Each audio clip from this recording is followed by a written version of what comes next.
I'm specifically disobeying the directions on the can I know what that by is. pouring it into a glass. Look out for chunks. Hello, friend.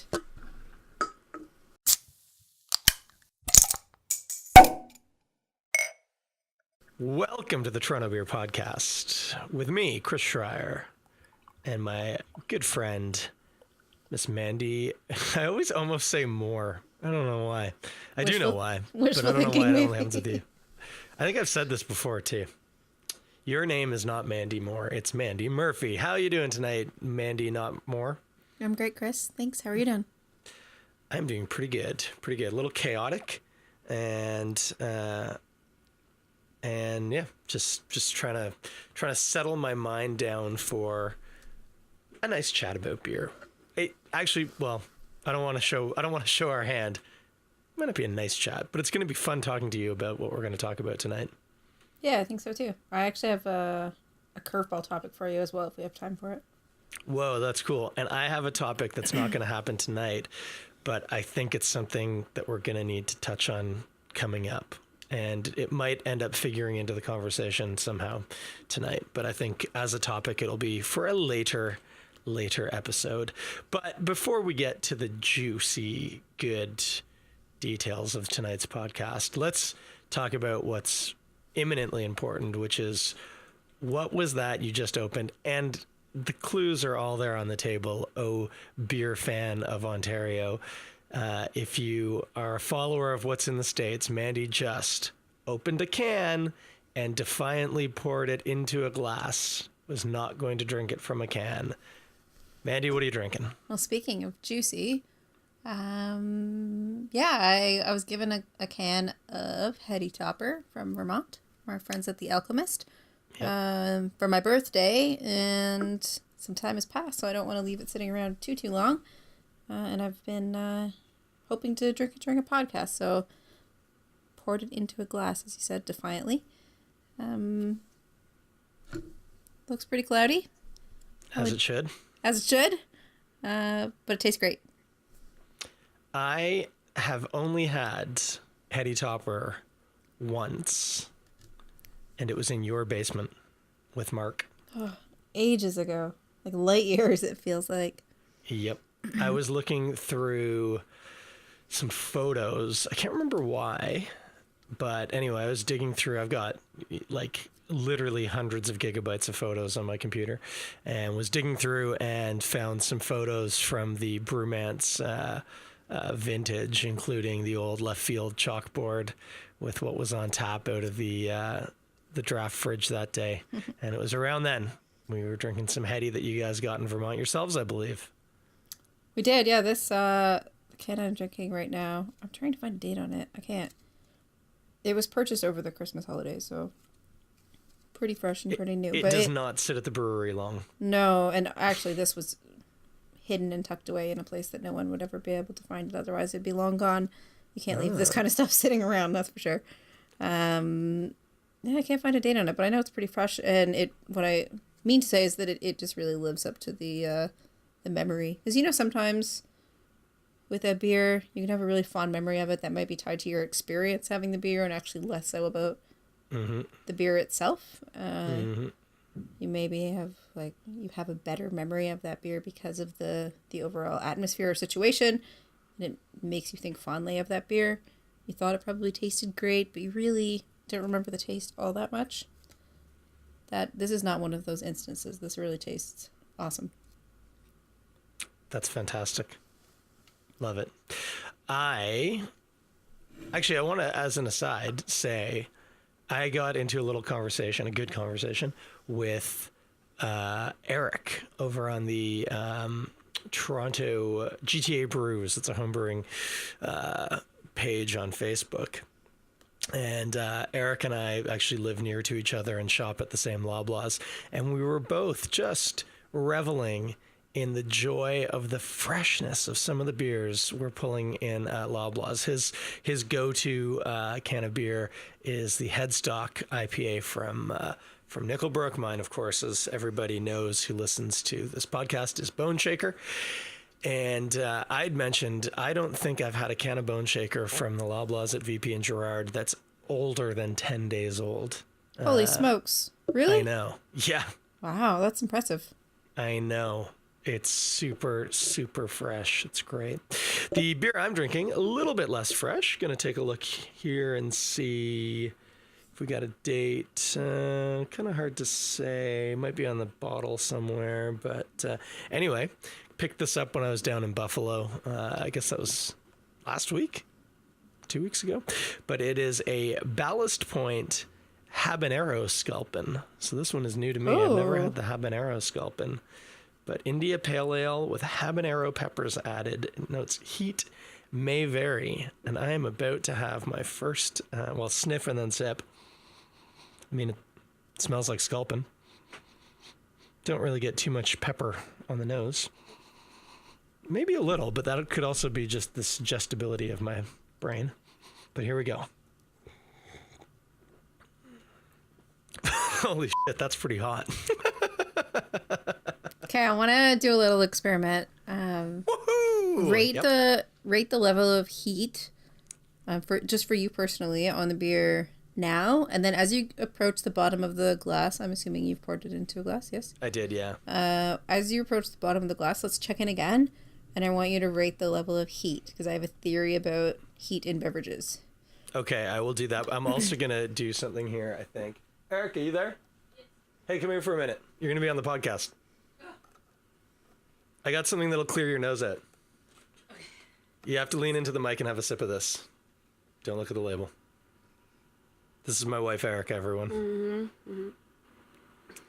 What do you think? Yeah, it closed your nose for sure. Spicy. Woo! Okay, Erica said spicy. Out of 10, give me a number. What am I judging? Okay, it's a beer. It's a habanero IPA. Okay, so let's say Tabasco is going to be a 10. So that's not super hot. Sculpin habanero is... Lean in. Like a 3? No, what? I don't know. It's not Tabasco sauce. All right. Erica thinks it's a 3 of 10, with Tabasco being a 10 and a 0 being a water. All right. Maybe I'm just a wuss. Thanks for coming, babe. What's your rating? What's your rating, Chris? I mean, I would have put it hotter than that. If 10's Tabasco, I would have clocked it easily at a 6 myself. Ooh. But it's pretty spicy. Like, it's not hot sauce, but it's pretty spicy. Okay. Well, don't forget. Let's check in when you're approaching the bottom of the glass. I will let you know when that's happening, and we'll go from there. So yeah, went down to Buffalo though, picked up this actually because of the dollar, and what Christmas has a tendency to do to the old bank account. I picked up a 6-pack of bottles, of course, at Premier Gourmet. Lovely stuff. And my buddy Josh grabbed a growler from Community Beer Works. And so that was pretty much all we could afford, because bloody hell, 68 cents on the dollar or something. But we had a fantastic time. Community Beer Works, amazing. Great interview with Rudy is going to be coming up on Sight Glass videos, I would guess, in the next probably 2 to 3 weeks. We didn't get to Resurgence. Did we talk about this? No, we haven't yet. Yeah. I think you and I have talked about it, right? No, we covered some of it last week. I'd already been to Buffalo last time? Uh-huh. Really? I think so. Maybe not. I don't know. Now I'm second guessing myself. I am too now. This is probably going to get cut, but just in case it doesn't, didn't get to Resurgence because they don't open until 4. That's the thing. I feel like I said that to you already. Yeah, we did this. I feel like we did this. Yep. Damn. Internet. This is clearly the internet's fault. Okay. Moving along. Moving right along. We don't need to remember anything these days, Chris. I know. The computer remembers it for you. Exactly. That's why we have such terrible memories, and they're only going to get worse. What is? Our memories as humans. Oh, dad jokes. Rick Mandy night. Funny. Oh, it's so much fun. So easy. Yeah. Okay, before we get to the really juicy issue, I don't know. I was going to bring up something just to talk about, just to rant about, but I don't know how much you're going to rant about it, but we're going to give it a try. Have you heard this about why Paddy's yurt isn't up? Yeah, I've heard the story. Do you feel a lot of sympathy to this story? Yeah, I do. Yeah. If you're listening at home, you don't know. Paddy McMurray, owner, proprietor of the Cayley Cottage, Leslieville, sort of roughly a neighbor to you guys. We've walked from the brewery to Cayley before. It's so close. If you consider Leslieville to be Queen Street East, between like the beach and Riverside, then they would be probably our closest neighbor, because they're the closest place on like Queen Street to us, or at least one of them. If you walked directly south from the brewery, if there were no homes or parks or anything, and you went straight south, you would be at the Cayley Cottage. Mm-hmm. So anyway, Paddy, very known for, has a nice patio out front. Paddy has a patio. Oh, great jokes. But anyway. Oh, these are bad tonight, Chris. Oh, it is. It's terrible. That's going to make a patio lantern joke. But anyway, for the past couple of years, Paddy has been erecting a yurt, which is I believe, Mongolian traditional dwelling. And they're semi-portable is the idea. You can, an accomplished yurt erector will be able to pop one up in, I think it's about 4 or 5 hours. So for a semi-nomadic culture, which the Mongolians were, very handy to be able to take your house with you.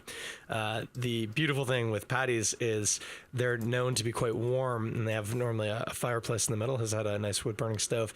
And it was arguably the nicest place to drink a beer in the city in the months from November till, I guess it was probably about April when he would take it down, end of March, April. Just warm and dark and candlelit, and there was a neat little record player in there, and you could put on your own music and stuff. It was just fantastic. And as you do, he's having a spot of bother with the landlord. The landlord does not like the yurt for reasons not made entirely clear. And everyone's going to bat for Paddy, but no joy this year. So the yurt is actually at the Brickworks, I believe. Is that right? At Cafe Belong? That's right, yeah. So you can still go to the yurt, have a beer in the yurt, have some really nice food in the yurt at Cafe Belong, but it is not in our stomping grounds. And I must say, I dearly, dearly miss it. I would normally at this point issue a call to arms, but there's no arms to be called to, because everyone from the city to the politicians to everybody except the landlord is on board and loves the yurt. But unfortunately, in the interest of keeping the peace, Paddy has foregone the yurt this year, and I am sad about it. I'm sad about it too, Chris. It's we love the yurt dinners that they host, so usually there's like a multi-course dinner that they have, or they have a few of them throughout the season. It's a series. And other like different breweries or distilleries or whatever will come in and have pairings with every course through the dinner, and the brewmaster or the master distiller will get up and talk, and we've done them and we've attended them as well, and we really enjoy them. So it's kind of a shame that won't be happening, but just as a local cozy spot to go in the winter and have a beer, it's sad that it doesn't exist. This year, I haven't been up to the Brickworks to check it out, but I'm sure the atmosphere just wouldn't be quite the same. It's kind of sad for the neighborhood just to not be able to drive down Queen Street and see the yurt there on the lovely Cayley patio. So it's a sad thing, but I would say if there is a call to arms, it would be head down to the Cayley Cottage and give them some support if you're in the east or if you're venturing east. Because without those extra 40 or 50 seats on the patio through the winter, obviously their business is going to struggle a little. There's not a lot of space inside the cottage, so help them out if you can.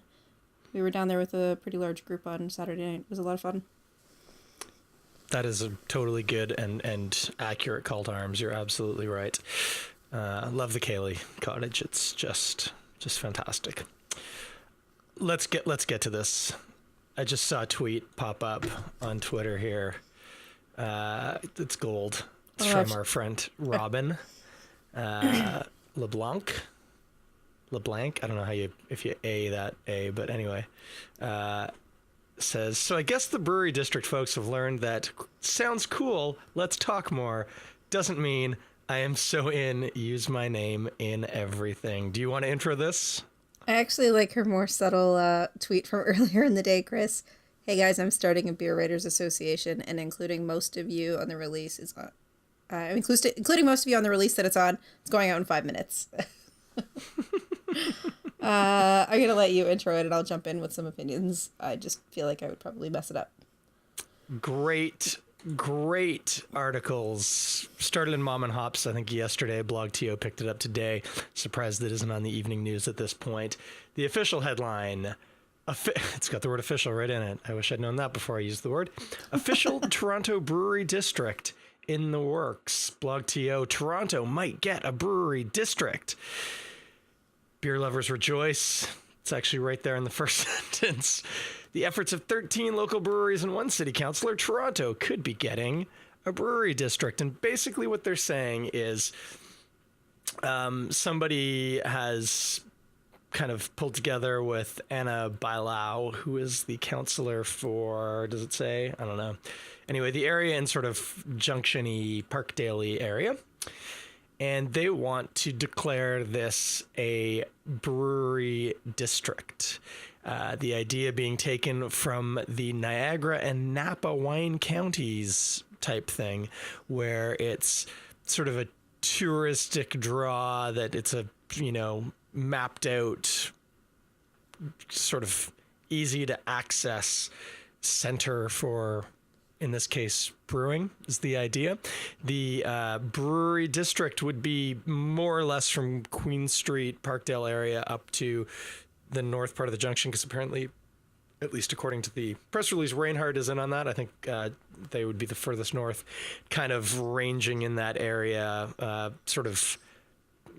Park area over to Bathurst, and from sort of St. Clary down to Queen, which of course is a pretty big swath of space. And they say they've got 13 local breweries on board, which, as we're learning today, might have been a bit of an overstatement. Mandy? Yes. I think you're looking for more from me than just yes, but you summed it up. Talk to me about the brewery district. You summed it up nicely. Where do I start? Where do we start? I've got some great analogies for this one. I don't even know how to tackle this without sounding defensive or cranky. I'm going to try to come off as neither, but I fear that I may fail. How did this happen, Chris? How does something like this come about? On paper or for real? Just how did we get here today to us talking about this? To this being something that's newsworthy. Rumor has it this is like a key topic for tomorrow's Metro Morning Show on the CBC. Yeah. How do we get here? I don't understand how this came about. It sounds like there was, from what I've heard today, it sounds like there were some very preliminary conversations, people throwing ideas around, like, wouldn't it be cool if we did this? The organizers, like, maybe approaching some and saying, would you be into doing this? Would you be on board? And brewery saying, maybe let's talk about it, or perhaps can I have some time to think about it? And then suddenly this is a newsworthy thing. Are we that sad for beer news in Ontario? Like, what? I just don't know what's going on. I don't understand how this is a story and how this is something we're even talking about. It sounds like it was possibly one of the most premature beer stories to come about in the past year. And I guess it's definitely the most premature beer story to come about this year so far. We're not even that far into the year. Absolutely. How did this territory get selected? Why are the 6 oldest breweries in the city not included in an adventure to, or in a, I'm not explaining it quickly. How did the 6 oldest breweries in the city not get included in the city spending time and effort around promoting brewing in Toronto? Like, how is this something we're talking about? I don't understand. There's nothing wrong with the fact that a large number of the breweries that are listed as part of this group, that they don't even exist yet. There's nothing wrong with a brewery not existing. I ran one for 2 years. But this all seems just a little bit silly to me. Yep. Yep. I don't know what to say to that. It's one of those, it's one of those things. The way it reads to me is one person is really kind of pushing this as a news story and got it written up about on what's Mom and Hop's called now these days? Ontario Beverage Network, pardon me, Ontario Beverage Network. And as is their wont, I don't know if this is a well-known factor, but I'm not a big fan of BlogTO. And BlogTO has a tendency to grab stories and just chuck them out there for, I guess, because they're hungry for stories. They want to keep content up. And damn the torpedoes. So I think that's kind of what happened. And then, yeah, it just from there, like boom, boom, boom, boom, boom. This is a real news story now. This is legitimate. This is a real thing. And a lot of people got caught pretty wrong-footed by it. I mean, to that end, I kind of agree with you. It's a strange thing to have been picked up on, for sure. But I wanted to talk more about it as a concept because I think it's pretty dumb. Would you agree? Do you think this is something we need? Well, first of all, let's talk about it as a district. How is this a district? It's not like a circular area. It's not a walkable neighborhood. Look at the distance between the northwesternmost brewery, which is Reinhard, and the southeasternmost brewery, which is Bellwoods. Bellwoods is much closer. You could walk from Bellwoods to Steam Whistle and back to Bellwoods, and that would actually be less distance than from walking to Bellwoods to some of the other breweries that are in the district. So, and you could also have hit the Amsterdam Brew House. And you could head over to the Amsterdam Brew House, and you could do all kinds of interesting things when it comes to beer, right? Yeah. Before you could walk from Bellwoods up to Reinhard. So it's not a dense geographical grouping of breweries by any means. Yeah. And if some of these are included, then why are breweries like Great Lakes and Black Oak not included? Because they would be just as close geographically to some of these than others. Mm-hmm. And then, like, what happened to the breweries who created a brewing scene here in this city? Where are they, and why would they be excluded from something like this? I'm not even trying to say this like defensively as a brewery owner in the east end of the city, where the east end sort of gets treated like we're Scarborough when we're not. Like, give me a break. This is a bit ridiculous when some of the most important destinations for beer from a historical perspective in this city are completely forgotten, and they're within very close walking distance and proximity. It just doesn't make sense to me. Yeah. It's not a circle on the map. It's not a specific neighborhood. It's not bound by major streets, and these are all sort of within that boundary. It just feels really ambiguous. Which is kind of frustrating. And if this is something that the city does have interest in, why would time and effort, energy, dollars be spent against promoting some breweries in the city and not others? So if the vision for the city of Toronto and council is to make Toronto a world-class beer city, as they stated last summer, how does this initiative help us get there? I just don't feel like strategically it makes sense. Totally agree. Some tough questions. Here's some of my issues with it. For one, this is the equivalent of choosing your own nickname. Okay, you don't get to choose your own nickname. If you choose your own nickname, you get a really fucking cool nickname, but it has no value. Nicknames are given to you. Districts like this happen organically. So you don't just decide one day, this is the district and we're going to call it that and we're going to market the hell out of it. Do you remember when they tried to nickname Toronto El Toro? Do you remember this? I don't know. That's really funny. Yeah, they did. There was like a whole there was like a submission process, and they boiled it down to like 5 different nicknames, and there was a voting process. It wasn't like Now or something like that. It was decided upon, okay, Toronto needs a nickname, and it's going to be El Toro, which could conceivably have become Toronto's nickname if it had happened organically. Then, of course, Drake drops the 6, and it just sticks because that's how nicknames start. But so just deciding that this is a district doesn't work that way. The distillery district didn't become the distillery district because some people decided one day, we're going to make a district about distilleries. It became it because there was a giant historical distillery there and all of the accoutrement that supported the distilling business. And the area just naturally became known as that, right? The fashion district wasn't a marketing attempt. It was that's where all the textile producers and fashion shops were, that area off Spadina. And so that became the fashion district. It's ridiculous. It's so dumb. And then what's even worse is, they talk about it and they relate it to like Niagara or Napa and about how that's like, these are these areas. What are the exact words they use? I want to get this right. The original plan was simply to borrow from what had been done in wine country, very specifically what has happened in Napa and Niagara. We have many different personalities and styles being represented, so it made sense. No, it doesn't. Because the reason why those places have gone out of their way to connect the dots between wineries is because they're not actually that close together. And you really do need to draw a map to bring them all into one spot. Probably the better example that no one brought up is the Whiskey Trail in Scotland, which is huge. It takes days to do it. I agree with you about the geographical locations and like the need to draw out the map, but the reason those areas exist as regions is climate based. And oh yeah, absolutely.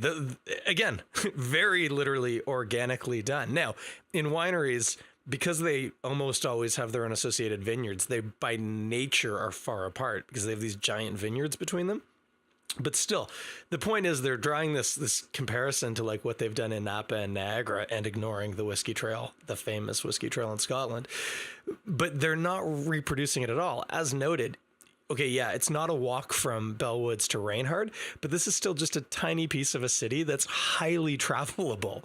And so to exclude huge chunks of it that are still within, an hour and 20-minute transit ride is just ridiculous. It's so stupid. It smacks of like elitism and hipsterism. It's like, like we're this cool brewing area. And yeah, your point, it didn't even occur to me, to my shame, that the oldest breweries have no representation. Bellwoods is the oldest brewery in that list, I think. And bless them, Bellwoods is only like 5 years old or something, right? Yeah. Like where is the Granite? Where is Great Lakes? Where Right. is Steam Whistle? Like, hell, where is the Only? What is going on here? I just don't really get it. I don't understand why. I can't imagine the city would ever actually adopt this as anything. It feels like a bit of a push for something that maybe we feel that won't actually ever even happen, and it's just meant to create some news buzz and get people like us talking about it, but probably intentionally in a more positive light than what we're talking about right now.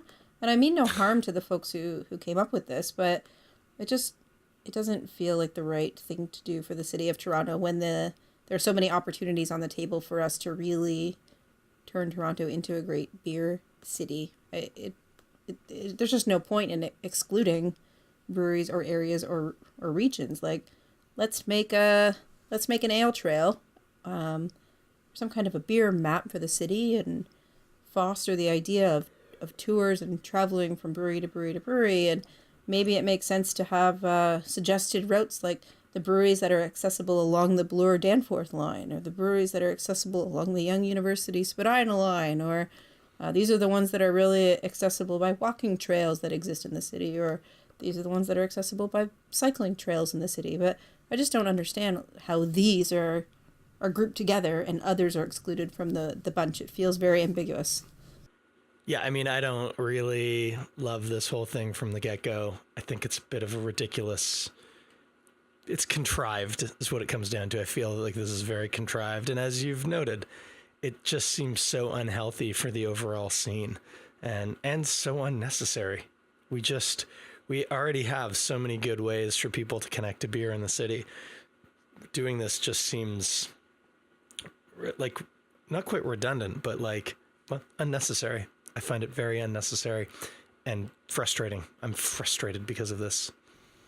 I would agree. I think the city, I've mentioned the city already and their resources and time and stuff, but I need to reiterate, if our councillors are going to spend time fostering beer for economic reasons, craft beer for economic reasons in the city, they should look at everybody that's doing it, and that that time and attention and energy and resources, that should be spread equally across all breweries in the city and not across this very ambiguous, disconnected group of breweries. And I get the sense just from some chatter in the industry today that many of the breweries who are actually quote unquote included in the brewery district are not as on board as they've been made out to be in this release.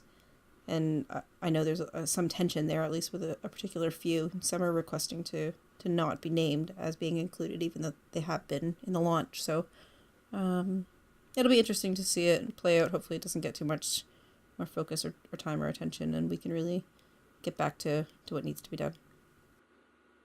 Yep, well said there. Well said. Getting back to doing things like going to the Cayley Cottage and having a tasty beer in the warmth of the cottage. So, Chris, if I said to you, hey, great idea, I want to take some of our spent grain, work with a local bakery and make some dog biscuits and then sell them in my shop. Mm-hmm.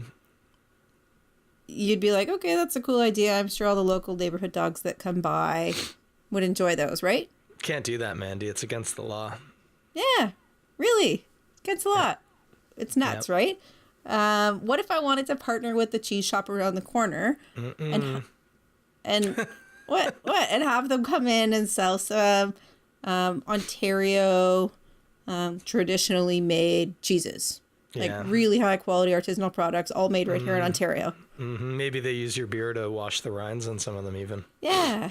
Mm-hmm. Cool idea, right? Great idea. Against the law, but great idea. Yeah. So did you know that as of December 18th? As part of the beverage alcohol regulatory modernization in Ontario, the AGCO has actually updated the list of items that breweries and wineries are allowed to sell in their shops. I did know that, yeah. Yeah. So anyway, lots of cool and fun opportunities for brewery retail store and winery retail stores to sort of change their product mix. We were actually selling some items illegally that we didn't know we weren't even allowed to sell. And I think you'll find most breweries were selling illegal items. Yeah, but we weren't even doing it to be rebels. I really love following rules, so we thought we were following all the rules to a T. But I had a little library in the brewery, and I brought in a bunch of beer related books. I had some of Jordan St. John's books and some other books on our shelves, and we would just resell them like we're a brewery retail store. You should be able to sell books about the history of beer in Toronto and Ontario. So we were doing so, and I learned just recently that was actually not legal. So I'm glad I didn't get called on it. I didn't need any other reasons to make the headline news about being bad. So. Particularly when you actually technically were, as convoluted and ridiculous as that is. Yeah, it's just nuts. So yeah, the updated list has been published recently, and has it taken effect? Yeah, it took effect immediately on December 8th. Okay. I think it was December 18th. Yes, December 18th. And I know sometimes they announce those things and then there's a rollout phase or whatever. But yeah. Oh, sometimes they don't even announce new laws at all. A la the opening hours that we accidentally discovered to our dismay. Yep. It's one of those things. It's easy to dig at. We are doing this now, by the way. We're just going to have to edit it in. That if you understand the spirit of the original rule, it at least had some logic to it. It's just they never updated it. And so you get this ridiculous, stupid law where you're like, why is this still a law? It's completely pointless, but the bureaucratic wheels move so slowly. Stuff like that just takes forever to update. And so it's good that we are doing it, but it's ridiculous that they have taken this long to do it. It's the dumbest thing ever. But hey, happy days. You can now sell beer infused soap if you want. Just about anything, as long as it meets the criteria of being, I guess, locally produced, as in produced in the province of Ontario, and then also products produced in limited quantities using traditional methods. Yeah, like you can't sell G.I. Joe figures. Well, Depends on who made them and where they You were can't made. sell Mattel branded G.I. Joe figures. No, most likely not. Also, gift cards and certificates for the purchase of the manufacturer's goods and services is on the list. Is that new? Like, were we not allowed to sell gift cards before? I don't know about know. that, to be honest with you. That might have been one of those situations where doing so was operating outside of the law, which doesn't mean you're breaking it. It means you're doing something that the law never allowed for, because the law probably predates the existence of gift cards. So it's not that you were doing something illegal. You were doing something that was never figured into the law. So I think you would be okay there. But we shouldn't get too carried away, because if you were thinking, Chris, of opening up a small brewery, yes, and really just doing it so that you could sell all kinds of wild, artisanal, locally made products, and that beer would just be like secondary, right? That would actually be contrary to the modern law. Because the modern law states that the amount of non-liquor products made available for sale at any one time does not constitute a substantial amount of all products made available for sale. Do they quantify the term substantial, or is it just a completely useless definition? Fairly useless. Nice. Yeah, so just don't sell too much of the other stuff. The focus still needs to be on the alcohol. It's always nice when they leave a law completely arbitrary like that. It's great. It's good for people planning businesses to be able to have quantifiable figures like substantial. The whole thing is just hilarious. I can't even believe that this is a thing. Again, the second thing we're talking about today. Lump it into the... How are we even having this conversation? It's so bizarre. Yeah, it's insane. I think it's funny that you didn't know that. Didn't know that that you couldn't sell... books? All sorts of stuff that most breweries participate in selling. I knew that there was a list, but it seemed so specific that I kind of just disregarded it, which sounds terrible. And I'm not one to not follow the rules, but the list included the old list included literal items: t-shirts, hats, bottle openers. Yeah. Carriers. Yeah, buttons and stickers. Yeah, I don't know and if that's on the like list, but very specific items. Coasters. Like that's it. Like they have to be those specific items or nothing else. And I was like, well, whatever. If I want to sell a replica baseball bat, I will. If I want to sell a book for scorekeeping the baseball game, I will. Just because it's not... Do you sell branded scorekeeping books? No, but I'd like to. There's a brand that I really like. They're all handmade. These beautiful score books by this lady in Georgia, and I own one, and I love them. They're just beautiful. So I'd like to bring in some on consignment this year. I'm working with her on that. And there's some other beautiful baseball products from throughout North America that are absolutely gorgeous products. They're all handmade by very small operations. So I'm looking to bring some of that stuff in. And now I'm allowed to do it, which is wonderful. Happy days. Actually, no, many of them are not made in Ontario, so I might get called on it. So if you're the AGCO police and you're listening to this, you should watch out for me and my brewery, because I may have things from Georgia and Texas I in wonder my if store. the book was made, but then you had it printed in Ontario, if that's enough. This was made in Ontario. Because certainly no, it the makes these paper's things not being pulped in Ontario. Like, I don't know. What makes these items beautiful is that they're handmade. Like the scorekeeping books are embossed by hand. Like the cover of them is hand embossed. And anyway, I'm getting way too into the weeds here, but I will sell those things. They are very specifically related to my brand. So if someone wants to talk to me about it, they can. Fierce. Yeah. I'm pretty sure we all know what we got coming up. Nothing much just changed. Roundhouse Craft Beer Festival coming up this weekend. It's going to be fantastic. I'm going to be there. And then I'm going to the Marlies game with my little dude, Ben. That'll be fun. What happened to Burlington? Well, Burlington Beer Fest, I haven't gotten there yet. I'm not going to that. We discussed that last time. I couldn't make it work, sorry. but that's all right. It's fine. It looks like a good festival. It's a bit hard. Geographically, it's not the easiest thing for me to deal with, so that's fine. And only craft beer festival the following weekend. That's February, I think 4th, 5th, 5th, 6th, something like that. That's going to be fantastic. And Mandy has a bunch of really cool little quirky events at the brewery. Is that right? We do, and the list is growing. There are some that are yet to be announced, but they'll be taking place through February and March.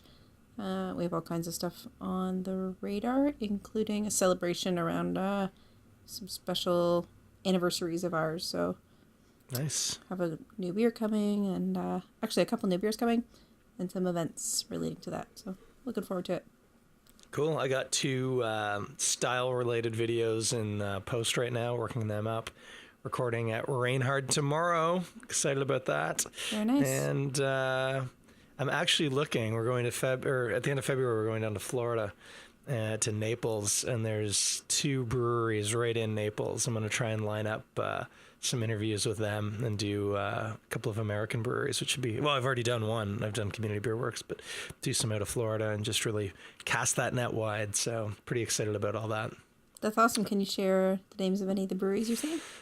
I Not yet. only just recently looked them up. I feel like it was Riptide Brewing, and I think it's called the Naples Brewery. Cool. So yeah, pretty exciting. So that, and I'm going to Florida. See you suckers later, but that's a while yet. So can't get too excited yet. Got 6 more weeks of winter before we head to the sunny south. So yeah, that's it, kids. Thanks for listening. We'll talk to you in about 2 weeks. Have a good night, Mandy. Night.